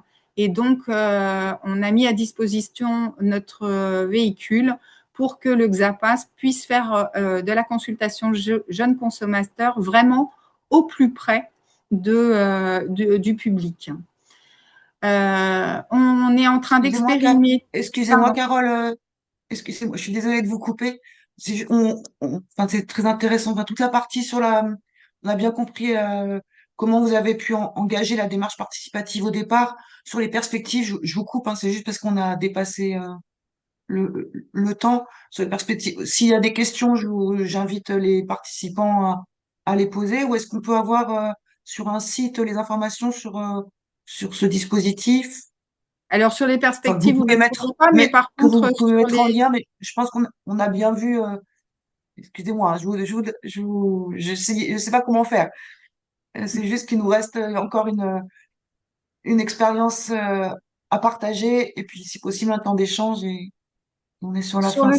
Sur le site de l'hôpital de La Rochelle, vous allez trouver les éléments dans service de soins hors les murs et Santé en Mouvement. Ok, on va essayer de retrouver le lien pour le mettre dans le chat. Merci Je vais beaucoup. vous l'envoyer. Merci beaucoup. Donc, oui. Et on enchaîne sur la dernière expérience de l'association Latram qui est hors région. On a voulu aussi voir ce qui se faisait ailleurs et dans un autre contexte. Et donc, c'est en cherchant sur le site de CAPS sur les projets qui étaient capitalisés, tout simplement en tapant démarche participative en santé, que Latram m'est apparu. Avec avec un gros travail de lien avec les groupes d'entraide mutuelle. Et c'était aussi important pour nous quand on a construit ensemble, bah, notamment avec Carole de Beauce, qui a fait partie des participants des chevilles ouvrières de ce webinaire. Mais c'était aussi important de faire une lumière aussi sur un projet en lien avec la santé mentale, puisqu'on est dans l'année priorité nationale. Donc, bah, Clarisse, je vous laisse présenter en quoi ça s'est bien construit avec les personnes concernées. Merci. Peut-être, parce qu'on s'arrête à 15h30, c'est ça? Parce que je peux le faire aussi. Oui, Je peux le on a faire voulu peut-être essayer de juste faire un webinaire pas trop long, donc 1 heure et demie, mais on voit bien que c'est difficile, normal. peut-être je Vous peux le avez 10 faire minutes. juste en deux Bah, minutes et laisser la place aux échanges. C'est vous qui me dites. 2 minutes, non, Bah, non. bon, ok, Ben, d'accord, faites très comme bien. vous aviez prévu. Tout le monde avait 10 minutes. Allez-y. Eh ben, bonjour et merci pour l'invitation. Effectivement, la tram, c'est un lieu aujourd'hui dans le 93 à Saint-Denis, donc au nord de Paris. Et il y a quand même pas mal de choses qui se rejoignent avec d'autres contextes de création qui ont été évoqués avec les expériences précédentes. Euh, Nous, le point de départ, c'est vraiment un groupe d'entraide mutuelle qui est en plein centre-ville à Saint-Denis. Et autour de 2013-2014, beaucoup de gens fréquentent ce groupe d'entraide mutuelle. Il y a 2 animateurs à mi-temps qui sont là et beaucoup de paroles qui se libèrent dans ce lieu. Et donc, en l'occurrence, un des 2 animateurs fait état, constate tous ces besoins qui sont remontés dans cet espace parce que c'est un espace convivial où il est assez, où les gens se sentent bien pour parler. Et le constat, c'est donc beaucoup de ruptures de soins, beaucoup de ruptures de droits ou de non-recours. Euh, voilà. Et grosso modo, c'est ça. Et à partir de là, il y a un premier financement pour une recherche-action. Ce qui rejoint un petit peu le diagnostic territorial de santé qui a été évoqué par exemple pour le centre de santé communautaire de Poitiers. Donc là, c'est pas un quartier qui se mobilise, mais c'est à partir d'un groupe d'entraide mutuelle. Et l'idée, c'est donc de venir soutenir ce groupe d'entraide mutuelle, mais aussi de d'étoffer les liens entre le GEM, les services sociaux de la ville, donc service social municipal ou départemental, et la psychiatrie. De refaire un peu le lien entre de ces différents champs qui sont souvent assez séparés ou voire clivés. Voilà. Comme ça part d'un GEM, ça part aussi avec les adhérents et les adhérentes. C'est-à-dire que les gens qui fréquentaient le GEM se retrouvent embarqués dans tout un tas de réunions, tout un tas de vadrouilles aussi dans la ville pour aller voir des gens, pour aller à des conférences, pour aller raconter ce qu'ils font. Et tout de suite, le lien se fait avec l'université. Donc, c'est ça, la recherche-action. Je vous enverrai du coup le lien pour cette recherche-action. Peut-être je peux vous envoyer le lien aussi que Promotion Santé Île-de-France. C'est vrai qu'ils étaient venus à la tram essayer de faire un document très bien fait. Je pense que c'est le meilleur document que nous, on n'a pas réussi à faire. Donc, je vous en ferai le partage. Grosso modo, aujourd'hui, la tram, si elle s'est retrouvée maintenant avec un lieu, des financements en partie pérennes par l'ARS, c'est effectivement beaucoup par le lien avec le CLSM aussi. Je pense que c'était un peu ça que Sylvette me posait comme question, quel était le lien avec les CLSM. Il y a eu tout un rôle dans la construction du projet, dans le fait de le soutenir, de transmettre les appels à projets, de venir faire parler les adhérents, les animateurs dans les instances de concertation de la ville, de faire voilà, ce rôle de faire se rencontrer des gens qui ne se connaissaient pas et de faire remonter, donner de la voix, quoi, un espace à cette parole-là, de diffuser ensuite la recherche-action une fois qu'elle a été publiée. Voilà, ça c'était vraiment un rôle un peu pilier du CLSM au début du projet, quand c'était encore une recherche-action et puis quand il y a eu des premiers financements. Ensuite, il y a eu un rôle particulier du CLSM et du PTSM, là vraiment au niveau de la structuration institutionnelle, encore une fois, pour faire en sorte que la trame soit pérennisée. Du coup, effectivement, l'ARS a pérennisé son financement et ça, c'était une grande joie pour nous d'aller moins chercher d'argent tous les ans.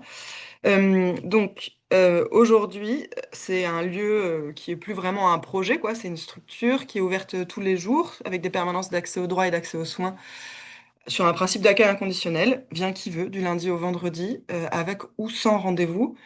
On est une équipe de 6 travailleurs sociaux et il y a 450 personnes par an à peu près qui viennent, dont un groupe d'une cinquantaine de personnes qu'on appelle participants, participantes, qui viennent et qui s'investissent, pas seulement parce qu'ils sont accompagnés par la trame, que dans leur parcours de vie ou de soins, mais aussi parce qu'ils viennent participer à des réunions, voire animer des réunions, prendre des responsabilités dans le lieu.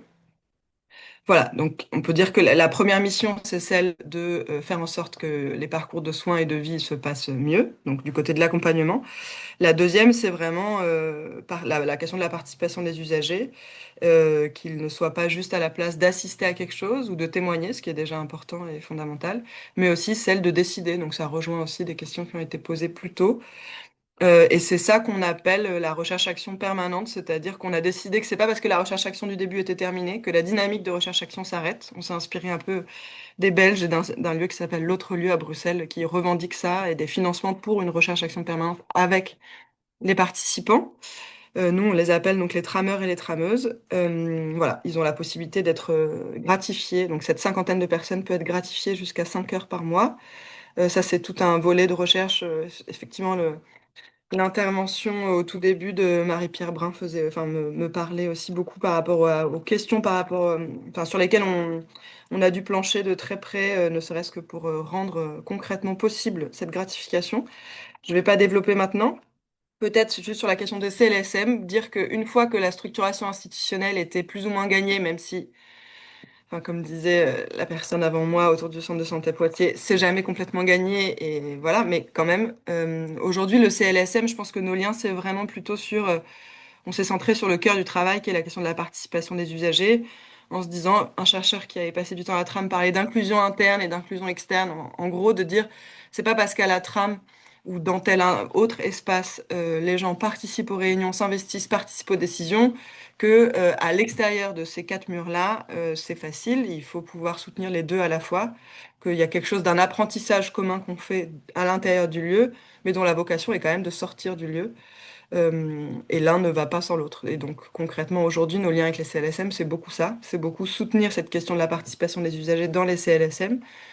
Et pour ça, les coordinatrices des CLSM du territoire, on travaille beaucoup avec 3-4 CLSM les plus proches, viennent beaucoup à la trame quand même. Ça passe beaucoup par de la présence.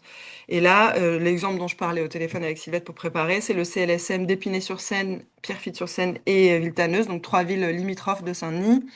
Là, ça a fait 1 an à peu près que un lundi sur deux, c'est l'atelier qui s'appelle Participation. La coordinatrice vient soit à la trame, soit au GEM pour préparer l'assemblée plénière qui aura lieu en décembre. Donc, c'est pas animé par nous, animateurs ou animatrices, c'est animé par elle. Et petit à petit, les adhérents des GEM et de la trame se sont mis voilà, dans ce projet de façon bien plus active que nous, salariés. C'était un peu le but. Et donc, voilà, l'idée, c'est que l'assemblée plénière qui a lieu le 16 décembre, là, à Épinay-sur-Seine, soit portée par eux. Jusque-là, nous, on avait toujours participé au sens de venir à une table ronde ou faire quelque chose comme ça. Là, ils ont vraiment construit le programme. Après, c'est un travail qui prend du temps et moi, je dirais que notre rôle, c'est de aussi rassurer les différents partenaires qui ont pour mission la participation des usagers et qui parfois savent pas trop par où s'y prendre et qui ont l'impression parfois de perdre du temps en disant mais est-ce que si on va faire tel repas ou boire tel café, on va pas perdre du temps?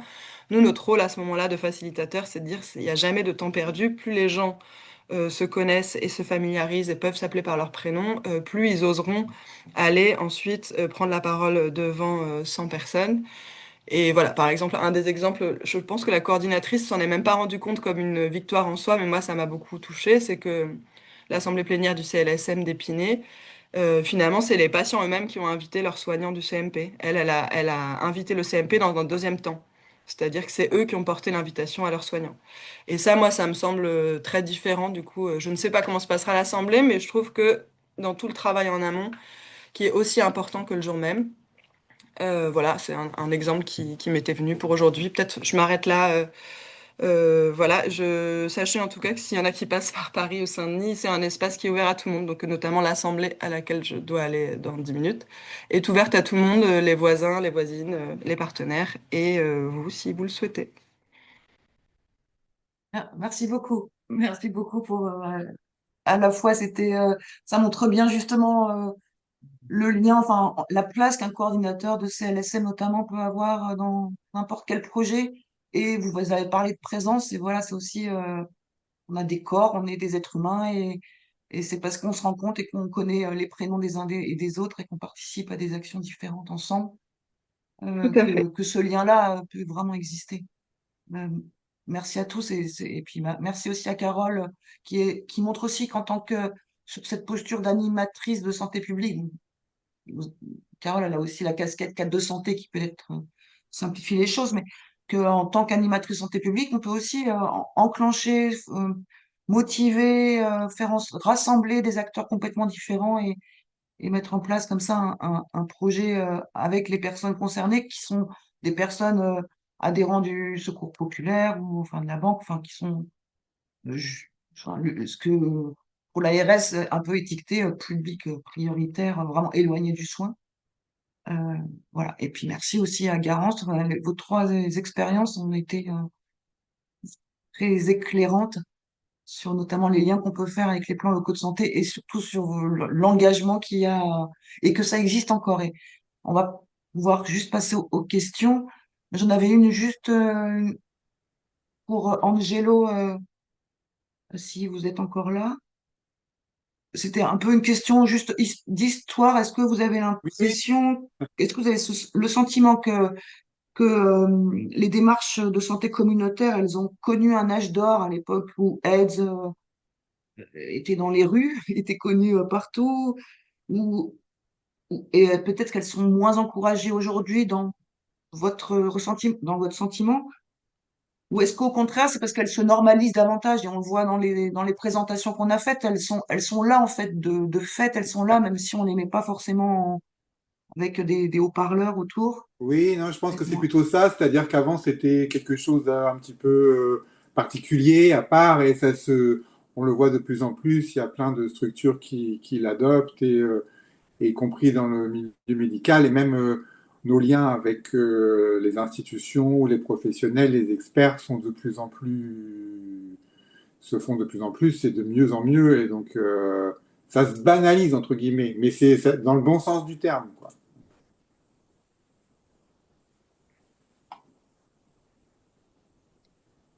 Merci, c'est encourageant.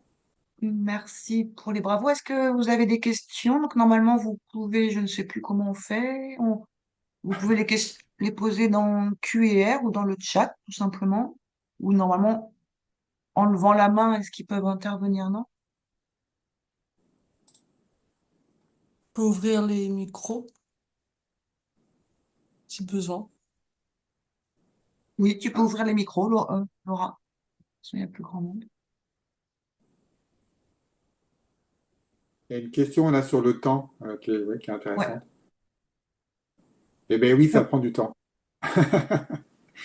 On s'improvise pas, ça prend du temps. Et c'est un peu un des freins, en tout cas, ces démarches, c'est que ça répond assez peu à l'urgence. Et que le temps d'organiser les choses, d'y répondre, et, enfin, entre le début et la fin, effectivement, ça peut prendre du temps. Mais ça vaut le coup. Mais effectivement, pour tout ce qui est un peu urgent, ça y répond sans doute moins.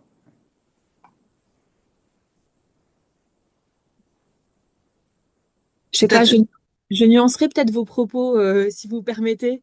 Je pense que c'est du temps investi, mais du temps qui en fait gagner après, en fait. Ah, bien Qui sûr, gagne bien en sûr. qualité, c'est-à-dire que si on n'a pas cette relation de confiance au départ et mise en place de façon systématique, il est difficile de répondre aussi à une urgence de façon qualitative. Donc, je sais pas, enfin, j'ose espérer que effectivement ça s'améliore et oui, ça demande du temps, mais c'est un investissement. Ah oui, c'est clair. Et c'est pour s'inscrire dans la durabilité aussi, en fait. Mm. Je reprendrai peut-être, puisqu'on a un groupe sur l'allée vert dans le champ de l'emploi. Il est vrai qu'un intervenant a dit que finalement, il fallait accepter de perdre du temps. Alors, c'est pas une perte de temps au sens propre, mais c'est vrai que on le sait bien, y compris à l'égard des financeurs, et j'en fais partie. Donc, c'est un temps qui est difficile à valoriser aussi. C'est un temps dont il est difficile de rendre compte, que ça soit à sa hiérarchie, à des financeurs. Donc c'est vrai que ce temps de mise en confiance, notamment là c'était dans le champ de l'aller vers, donc c'était aller vers les publics, mais aussi aller vers des partenaires. Donc les deux dimensions. Il est vrai que c'est un temps certain, et je pense aussi que ce qui prend le plus de temps, à mon sens, c'est aussi de changer notre posture. D'ailleurs, aujourd'hui, on fait un webinaire, on est entre nous. Je ne suis pas sûre qu'il y ait des usagers connectés, mais dans le cadre du Centre de ressources politiques de la ville, c'est un point d'attention que j'ai, c'est-à-dire d'essayer d'avoir de laisser la parole aussi à des personnes qui bénéficient de certains dispositifs ou de certaines politiques publiques, parce qu'elles ont des choses à dire. Et il est vrai que souvent, par efficacité, on va se dire « Ah oui, mais cette personne, elle va peut-être en difficulté pour parler lors d'une réunion, à une tribune, à un webinaire. » Et en fait, peu importe. Donc ça prend du temps aussi, je crois, de changer aussi notre façon de faire. Et je pense que c'est aussi une des conditions pour que ça marche. Peut-être sur la question du temps, dire deux mots juste. Effectivement, c'est un bon exemple aujourd'hui. Le webinaire d'aujourd'hui, nous, il était inscrit à la grille, donc tous les 50 personnes avaient la possibilité de venir à ce séminaire avec moi. Personne n'a voulu le faire quand, effectivement, j'ai dit que ça durait 1h30 en visio et qu'il y avait 10 minutes de prise de parole. Je pense que c'était un peu plus difficile, je pense, de soulever un peu de désir sur cette forme-là. Et donc, je pense que nous, on cherche pas forcément à ce qu'il y ait absolument des usagers à tous les coups, juste pour dire qu'il y en a, en se disant, bah, il y a des formes qui sont plus propices que d'autres et c'est pas grave s'il y a différentes formes. Voilà, c'était pour dire que il y a aussi laisser choisir et laisser aussi la possibilité aux gens d'accrocher là où ils se sentent d'aller. Voilà, moi j'avais laissé la porte ouverte, mais ensuite elle n'a pas été saisie. Oui, mais ça veut dire que vous l'avez intégré dans votre pratique que de laisser la possibilité d'eux. Et je pense que c'est pas toujours intégré dans nos pratiques. Donc moi, c'était pas dans le sens de cocher la case, mais je pense qu'il faut intégrer systématiquement, en tout cas dans la revue des personnes invitées ou peut-être potentiels intervenants, il faut élargir ce champ parce que souvent chez nous, enfin du côté institutionnel du moins, il est assez restreint. Mais faut peut-être, ce que je voulais dire, c'est qu'il y a un équilibre à trouver dans lequel nous, on est encore en train de se chercher entre laisser la porte ouverte et la possibilité de, comme vous dites, et ne pas nous intégrer une forme d'obligation. Alors peut-être c'est pas, voilà, mais il faut toujours qu'il y ait un usager parce que ça nous est arrivé en tout cas à des moments de mettre un peu de malaise et finalement d'inconfort, quoi. Et on se disait, mais c'est peut-être nous qui avions besoin qu'il y ait un usager avec nous. Est-ce que cette personne voulait vraiment finalement son désir à elle? Est-ce qu'il était là? Je sais pas. Bon, il y a quelque chose d'un équilibre à sentir, quoi. Non, bien sûr, puis ça peut être des formes aussi de représentation, puisque on a eu une visite de terrain sur les îlots de chaleur. Et c'est vrai qu'on avait l'amicale des locataires, et c'était intéressant, puisqu'on avait à la fois l'architecte paysagère qui avait conçu, à la fois ceux qui participent à l'entretien des espaces et les habitants, et on voyait bien que le discours n'était pas le même, et c'était les habitants à travers, effectivement, l'amicale des locataires. Alors, donc, il y a une question Au revoir Garance. S'il y intéressante. avait des questions pour Garance, vous les notez, on lui fera remonter. Non, mais allez-y. Et il y a une Je question comprends aussi bien, intéressante. on a du temps. Vous m'entendez Dans ou le pas? chat, il y a une question. Et Oui. sinon, il y a Pascal Desprats aussi qui a levé la main depuis un moment, je Merci, crois. Garance. Pascal. Bonjour, vous m'entendez? Oui. Bonjour à tous. Donc, j'ai loupé quelques préparations de webinaire puisque j'ai un petit égarement. Donc, voilà. Alors, ce n'est pas forcément une question, c'est beaucoup de remarques et la qualité des échanges de chacun. Donc, alors, j'ai été retardée ce matin sur une réunion très intéressante sur les violences sexistes et sexuelles. Donc, je suis arrivée très tard d'Agen, donc je me suis connectée un petit peu tard. Monsieur Angelo de Jésus-Lucas, quand vous avez parlé donc de l'association AIDS, vous avez dit quelque chose, on fait les choses, on fait avec les gens. Et effectivement, peut-être ce qu'il nous manque, c'est des fois penser un peu trop à la place d'eux. Et AIDS a été, je pense, depuis le début, la création d'AIDS et puis après son histoire, nous a quand même montré qu'il faut s'appuyer sur les gens, il faut s'appuyer sur les patients, voilà, pour créer des choses. Et ce sont les patients eux-mêmes qui ont indiqué au corps médical à l'époque, parce que quand on se replace dans le contexte, on ne savait pas grand-chose du VIH, voire même rien, voilà, qui nous ont appris à avancer. Et aujourd'hui, on est de plus en plus dans cette démarche d'avancement avec les patients. Très certainement pas suffisamment, mais on a quand même, au niveau médical, commencé à changer de braquet. On le voit dans les programmes ETP et autres, et c'est ce qui nous permet d'avancer, c'est ce qui nous permet d'avancer beaucoup plus juste et beaucoup plus fort. Voilà, donc j'ai souri quand vous avez dit ça. Je me dis, tiens, c'est vrai que ces vieux AIDS, voilà, on n'a pas encore cheminé totalement, mais on est sur la bonne voie. Et voilà, moi, je regrette qu'une chose, c'est que sur notre territoire, l'association ne soit plus représentée. Parce que, vous voyez, on va arriver sur la journée mondiale du sida et je me dis, oh là là, mais avec qui je vais travailler parce que, voilà, faire venir l'infirmière du CGID pour faire quelques autotests, c'est bien, le médecin infectiologue aussi. Mais quand c'est l'association, ça a beaucoup plus de valeur pour les personnes. Donc, on parlait des budgets tout à l'heure, et ben voilà, l'association a réduit sa voilure, donc nous n'avons plus personne. Voilà. Carole aussi, l'histoire du bus. Donc sur la CPTS d'Agen, de Grand Agenais, il y a un bus de prévention et avec soins. Voilà, donc c'est des points de temps en temps dans quelques communes. Voilà. Est-ce que c'est la bonne solution? Je ne sais pas, puisqu'on est sur du shot. Voilà, c'est encore peut-être des choses à réfléchir et à travailler pour répondre peut-être davantage ou différemment. Voilà, donc moi, c'est ce que j'avais à dire. En tout cas, merci beaucoup pour la qualité de ces présentations. Et puis d'avoir relevé la place des animateurs en santé publique, pardon, parce qu'effectivement, alors ça fait sourire Émilie, mais voilà, dans tout ce qui est coordination, collaboration, partenariat et autres, je pense qu'on a tous notre rôle à jouer, chacun avec voilà, la représentation de son institution, ce qu'elle sait faire, mais on voit que mis tout bout à bout, on arrive quand même à faire de belles choses. Merci beaucoup, Pascal. Merci à vous. Oui, Émilie de Saint-Paul, vous souhaitiez parler, puis justement, vous avez vu qu'il y avait une question dans le chat qui vous était réenvoyée, si on peut dire.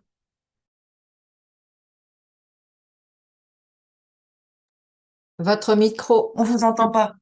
Alors, dans le cadre du développement des programmes probes en santé, comment agir concrètement afin de favoriser les démarches participatives en santé?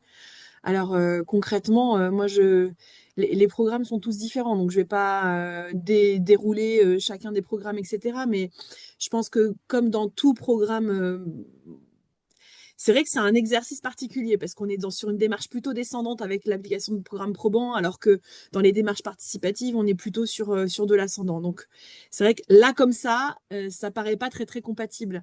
Mais je pense que c'est justement nous, dans la mise en œuvre, enfin vous, collectivement, on va dire, dans les conditions de mise en œuvre, de transférabilité, etc., de comment est-ce que ça prend sens sur les territoires, je pense que là, on a tout intérêt à faire le lien avec les différents outils déjà existants aussi, les relations qu'il y a avec les habitants, usagers, patients, enfin bref, citoyens.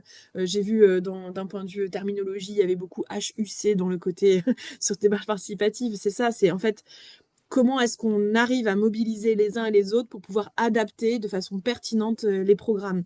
Et c'est aussi dans l'autre sens, parce que je tiens quand même aussi à le dire, c'est-à-dire que comment on peut, à partir de démarches participatives, un peu ce qu'a fait, on va dire, ascendant-descendant, les collègues sur Poitiers, enfin les personnes sur Poitiers au niveau du centre de santé, c'est comment aussi on généralise des démarches qui sont participatives et communautaires et comment est-ce qu'on arrive à en produire, à les évaluer et à en faire des programmes probants demain.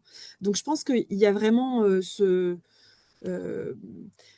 on entend de plus en plus parler des programmes probants. Il y a encore là quelques jours l'HAS qui a publié un rapport sur le sujet. Je pense que c'est vraiment important. On ne peut pas passer outre, mais utilisons justement les leviers qu'on a, dont l'évaluation, pour faire connaître, partager et voilà. Et pour la note un peu positive aussi, en tout cas moi je pense que c'est très positif. Il y a quelques semaines, quelques mois, on a lancé un appel à manifestation d'intérêt pour soutenir l'évaluation scientifique d'intervention en PPS. La date butoir était le 14 novembre. C'était un premier AMI sur le sujet. Et en fait, on s'est rendu compte dans les réponses qu'on a eues, tous les projets s'appuient sur de l'éducation par les pairs. Donc, les décisions ne sont pas encore prises, donc je ne peux rien dévoiler, rien, voilà. Mais je trouve, rien que ça, je trouve que c'est quand même plein d'espoir aussi, parce que l'éducation par les pairs, ça fait partie aussi de marche participative. On n'en a pas parlé là dans les types d'interventions, mais je pense que c'est aussi un moyen de le faire. Et donc, ces projets qui vont, ces évaluations qui vont être financées et ces projets qui vont être évalués scientifiquement, l'idée, c'est de pouvoir après déposer des demandes, soumettre les projets à Santé publique France dans le cadre de Repères Prév et d'en faire des programmes probants demain. Donc, je pense que c'est, voilà, les données probantes nous servent, la participation et les données probantes peuvent aussi servir. Voilà. Et aller dans le bon sens.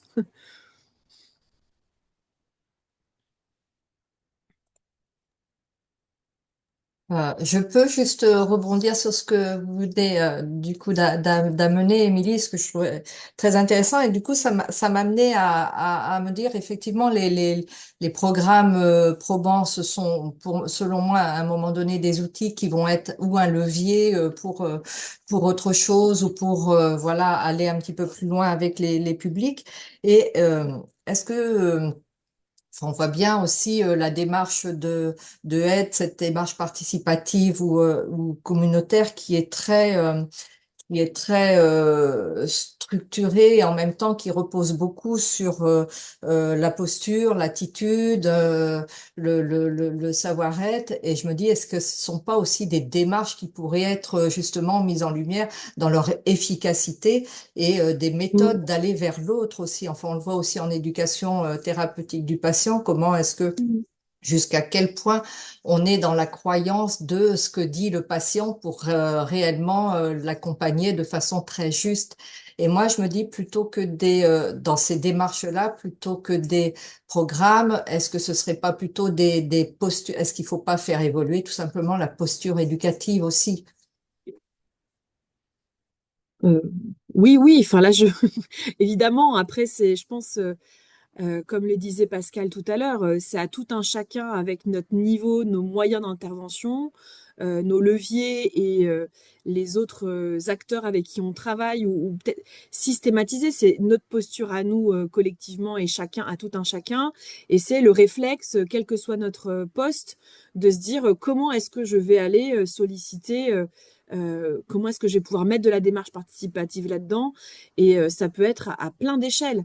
Où que ce soit dans le cadre des programmes ETP avec les patients experts, dans le cadre de dans les programmes ou dans les CLS, tout ce qui est Conseil citoyen Codev, les CDU, les GEM, enfin on en a parlé à plusieurs reprises. C'est aller chercher aussi là où les structurations, là où la participation vit déjà et comment s'en rapprocher, comment aussi eux y mettre aussi un peu de santé, les intéresser à, enfin voilà, se rapprocher les uns les autres en fait et essayer de mieux dialoguer. En 2024, on avait fait une formation action sur les contrats locaux de santé en invitant d'ailleurs ceux qui ont été invités aussi à ces webinaires. On a notamment, il y avait des ateliers qui ont été faits sur la participation et qu'on avait travaillé dès le départ avec France Asso Santé, par exemple. Voilà, je pense que c'est important, chacun à notre échelle, d'essayer d'y mettre un petit peu et que ça devienne un réflexe surtout, dans chacun de nos projets.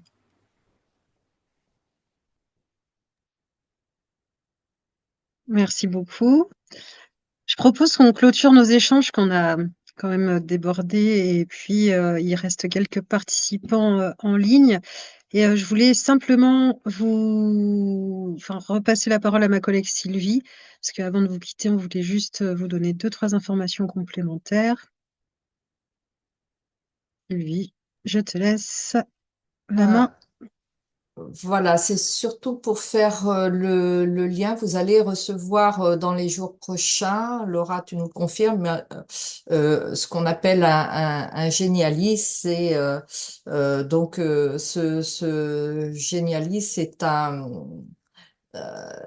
un espace dans lequel vous allez retrouver un ensemble de ressources. Le lien sera dans le diaporama. Ce lien-là vous amènera directement sur le site de promotion santé, où vous pourrez retrouver dans ce Geniali non seulement le replay du webinaire, mais également un ensemble de documentation et de ressources liées avec le thème de ce jour, à savoir la démarche participative en santé. Voilà ce que je pouvais vous dire pour clôturer tout ce que nous avons échangé là. Vous pourrez y avoir accès en replay. Oui, merci beaucoup. J'ai voulu partager pour qu'on ait